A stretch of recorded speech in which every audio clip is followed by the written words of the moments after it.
रात काफी ठंडी थी और पूरे गांव में दिवाली की हल्की सी हलचल थी। घरों की खिड़कियां रोशनी से झिलमिला रही थीं।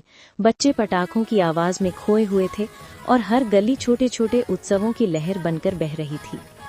पर एक घर था जो सबकी हलचल से अलग सन्नाटे में साई साई कर रहा था। उस घर का नाम है रामू का घर। रामू के चेहरे पर समय की लकीरें थीं, पर आंखों में सबसे गहरी थकावट एक और कमी की वजह से थी।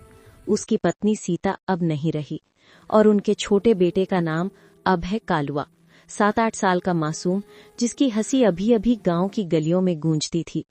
सीता की मौत कुछ महीनों पहले हुई, पर वो कोई सामान्य बीमारी नहीं थी। दिवाली से ठीक 1 सप्ताह पहले गांव में पिछली शाम अचानक तेज हवाएं आईं और बिजली के एक शॉर्ट सर्किट के कारण रामू के घर के पास ही आग लग गई। सब लोग पटाखों की तैयारी में व्यस्त थे। बिजली के तार लटके हुए थे। अचानक ही रसोई के पास रखी मिट्टी की दियों की एक टोकरी में आग फैल गई और हवा के झोंके ने आग को तेजी से बढ़ा दिया। उस रात कालुआ छोटे से बालक की तरह खेल रहा था। तभी एक चिंगारी उसके पास जा गिरी और उसने मां के पास जाकर चादर खींच दी।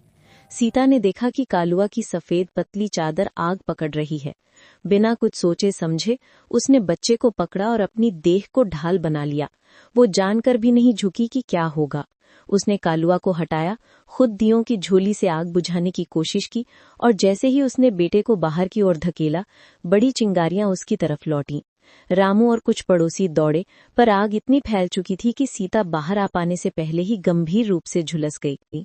बेटे की जान बच गई, पर मां अपने उस बलिदान में खत्म हो गई। पूरा गांव सदमे में था। रामू के भीतर एक तरह का खालीपन था, जिसे न दवा भर सकती थी न वक्त। कालुआ ने रातों रात बड़ा सन्नाटा सीखा। हर रोशनी उसकी आंखों में मां की कमी को ताज़ा कर देती। कालुआ को अब हर बात मां से जोड़कर याद आती। उसकी छोटी छोटी उंगलियां, उसकी रसोई की आवाजें। जब गांव दिवाली की तैयारियों में मशगूल था, रामू कालुआ का घर एक अकेला दिया जला देता, सीता की याद के नाम पर। रात कुछ हल्की हवाओं के साथ आधी बजे के आसपास जब गांव का शोर थम गया और तभी अचानक दरवाजे पर एक हल्का सा ठक ठक हुआ, ठीक वैसे ही जैसे कोई छुप कर आता हो। वो उसकी माँ थी। वही नमीदार नेत्र, वही थकी हुई पर मृदु मुस्कान। उसने सोचा कि ये उसका भ्रम है, पर जब वो हाथ अपने कंधे पर महसूस कर पाया, वो माँ का हाथ था।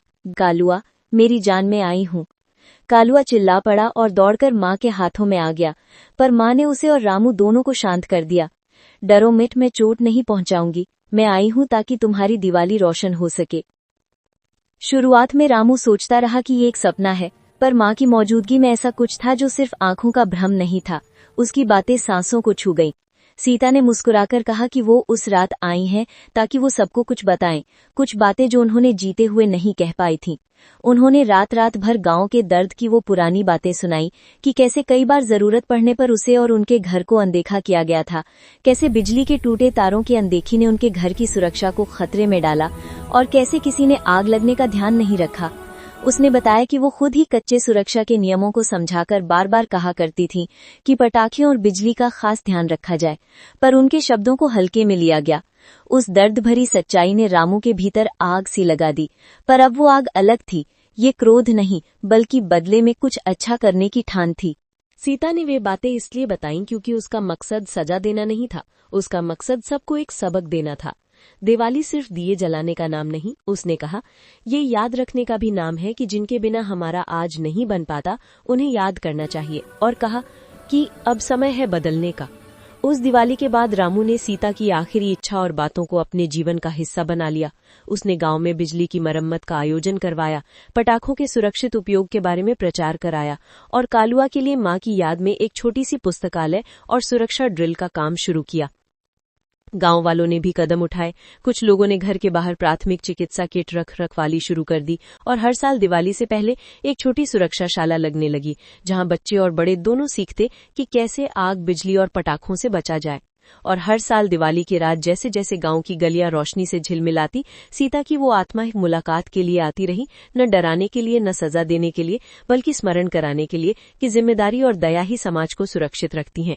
कालुआ बड़ा हुआ और माँ की वो कहानी उसने गांव के हर बच्चे को सुनाई कि कैसे एक माँ ने जान देकर अपने बच्चे को बचाया और कैसे उसी बलिदान ने पूरे गांव को बदल दिया। कहानी के आखिरी दृश्य में वही छोटा सा आंगन है जहां अब एक दिया हमेशा जलता रहा। लोग उसे सीता का दिया कहते। रामू कभी कभी उस दिए के पास खड़ा होकर कालुआ को देखते और सोचते कि माँ ने जो दिया वह केवल बेटे को नहीं, पूरे गांव को दिया। और जब दिवाली की रात आती तो गांव के लोग दिए जलाकर एक दूसरे के घर जाते, न सिर्फ खुशियां बांटने बल्कि सुरक्षा और प्यार बांटने के लिए भी। सीता की वापसी ने सिखाया कि किसे खोकर जाना सबसे बड़ा सबक दे सकता है, और वही दिवाली की असली जीत थी।